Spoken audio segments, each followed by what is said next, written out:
अस्सलाम वालेकुम दोस्तों, आपका अपना भाई आज एक नई वीडियो के साथ हाजिर खिदमत है। आज की वीडियो कबूतरों के सेटअप के हवाले से। आज हम आपको एक ऐसा सेटअप दिखाएंगे इंशाल्लाह, बहुत म्यारी सेटअप और बहुत म्यारी परिंदे हैं। ये सेटअप चौधरी फहमीद नासर हरुनाबाद से जिनका तल्लक है, ये उनके कबूतरों का सेटअप है, उनके घर की वीडियो है।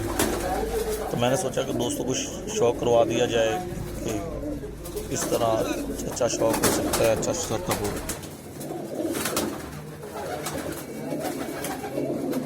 दोस्तों वीडियो अच्छी लगी हो तो लाइक एंड शेयर कीजिएगा, चैनल को सब्सक्राइब करें और बेल आइकॉन के बटन को भी प्रेस करें ताकि हमारी नई आने वाली वीडियो बआसानी देख सकें और शौक शिकार का एंजॉय कर सकें।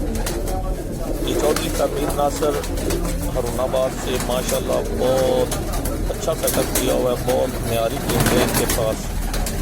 इंशाल्लाह नेक्स्ट वीडियो में हम उनका इंटरव्यू भी करेंगे। फिलहाल आप ये सेटअप देखिए, माशाल्लाह लाजवाब सेटअप है।